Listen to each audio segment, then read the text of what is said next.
They can gift wrap them, box them up, and ship them out, leaving you more time to enjoy the real meaning of the season.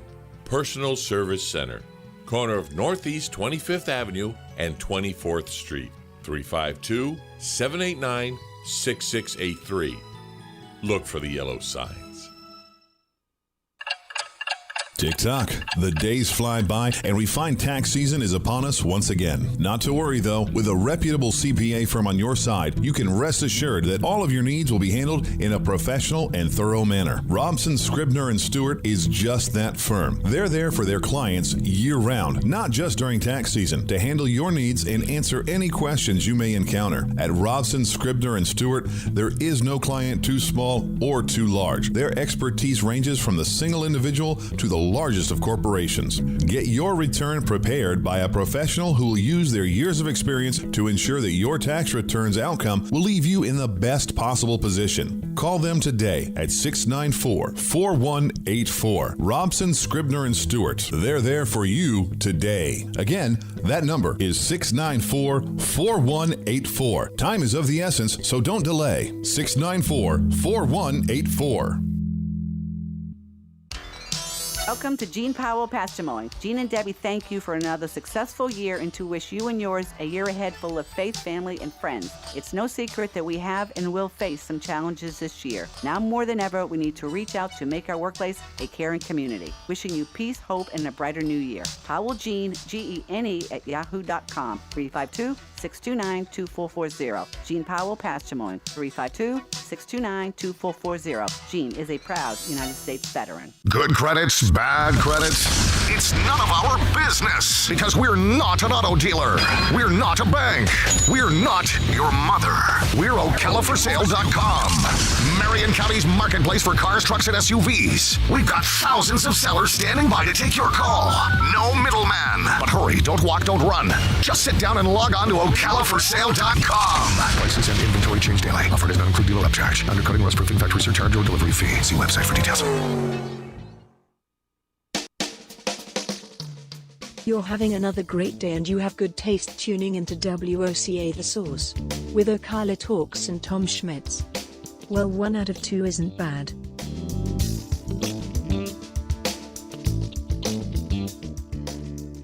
Welcome back to Ocala Talks on a Tuesday. You know, it's December 14th. We have, 11 days till Christmas morning? So that means you're shopping. It's crunch time, folks. And while we run around thinking of everyone on our list, it's easy to get careless with the things that matter the most. And that's leaving your, figuratively and literally, your door open, wide open for opportunistic scammers. And when I say your door, your digital door is just as open sometimes as your front door of your house. From suspicious shopping links to phishing emails, text messages that look and feel like they come from trusted companies. Cyber criminals are everywhere waiting for us to lose focus just long enough. Doesn't take very long for them to jump into our accounts. So what can we do? How do we protect ourselves? Well, personal finance expert Jully-Alma Taveras, she's here to talk to us this morning about some tips to do just that. Julie, good morning. Good morning, Tom. How are you? Wonderful, wonderful. You know, I actually have slotted some time later this afternoon to go online to finish doing my last of some Christmas shopping. And, you know, this is perfect for me because now before I do that, I can ask you, what are you seeing as the top trending scams circulating right now? And what do I need to look out for when I go on the internet later today? Yes. Well, the biggest thing, honestly, that's happening right now, that scammers are literally affecting the banks all across the nation is that they are sending text messages. They're actually sending these text messages, and they start a conversation, and it looks like it's like a fraud alert, right? So they're like, hey, did you make this purchase, or did you send this person money? And that's really how they start. And they start to tell you, well, if you did do this, respond yes or no. And all the time, and usually because it didn't actually happen, people are responding no. But once you start engaging with these scammers, what they actually do is they start to call you. So they start to call you and they pretend that they're from the fraud department of your bank, and they'll say things like, oh, why don't you help us catch these scammers? And they basically start asking for your username, your password, your banking information. And the one thing that I really want people to know during this time of year is that banks will never call you to ask for your personal information, especially your password, your social security number, those kind of things. I mean, and when we talk about online purchases, it's also a whole nother thing because you want to be very cautious. You want to actually make sure that you're using websites that you know and that you trust. And if you're using a website that is brand new, you want to go in and actually search for reviews on the website. So if you're going to make some purchases this afternoon, make sure that you are checking the website that you're using. But again, the biggest trend that's happening right now is that these scammers are literally sending text messages. They're trying to intimidate you, and they're trying to get information out of you. Some of these, I've got a couple of these that said, hey, did you make this Amazon purchase? Or, hey, did you make this purchase using your, and they know one of the credit cards, hey, did you make this purchase using Capital One? And so they look really, really convincing. So how can you tell what's legitimate, a fraud search from your bank institute, and what's actually a scam?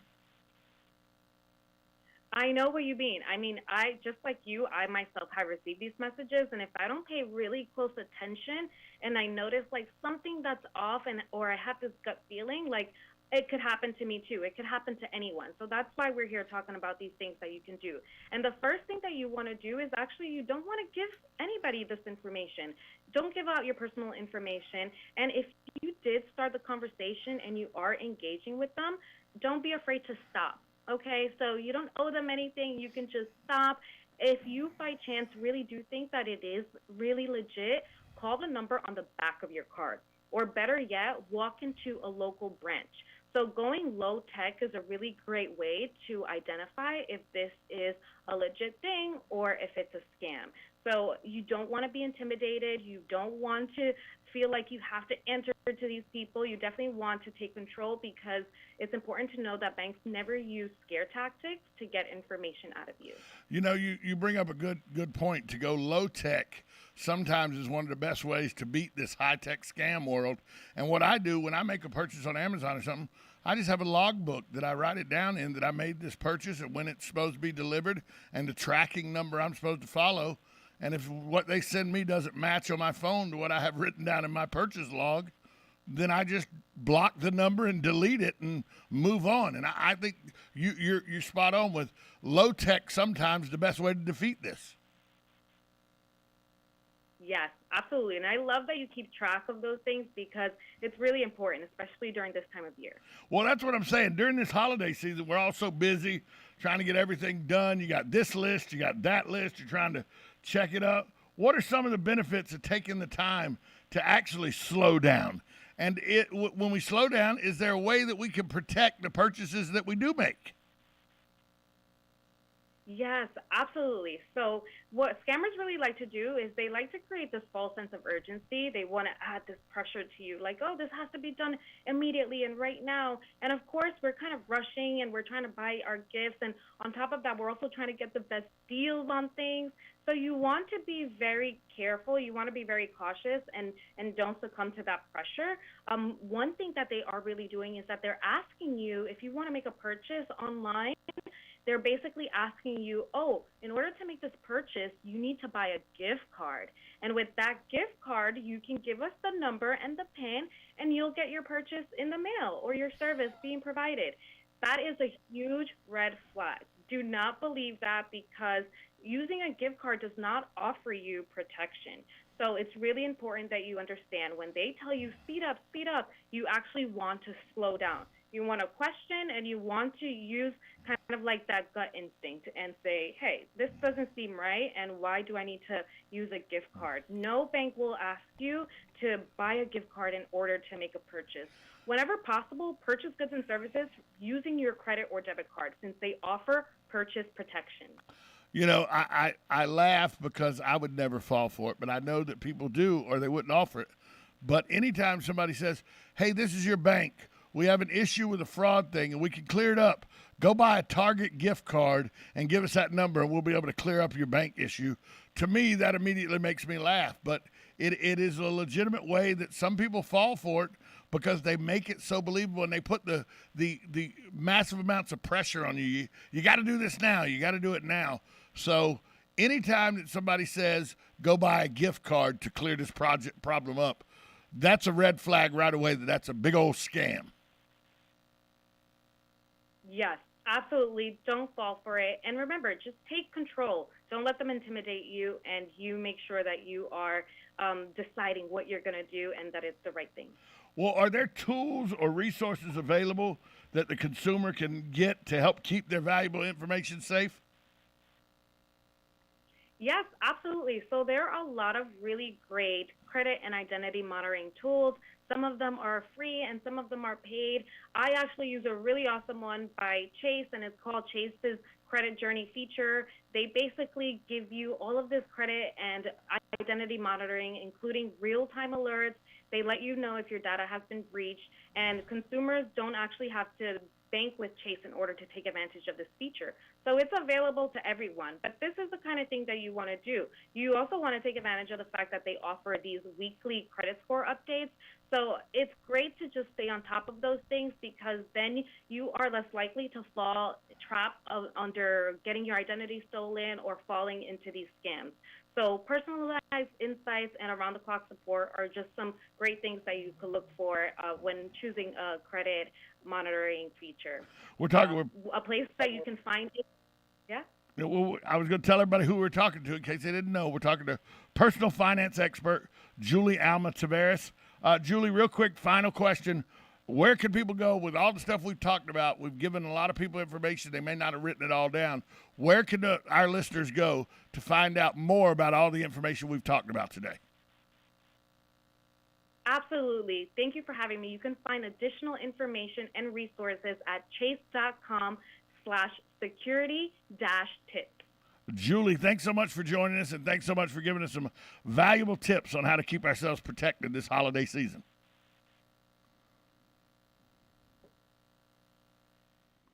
We'll be right back after this short timeout. You're listening to Ocala Talks on 1370 AM, 96.3 FM.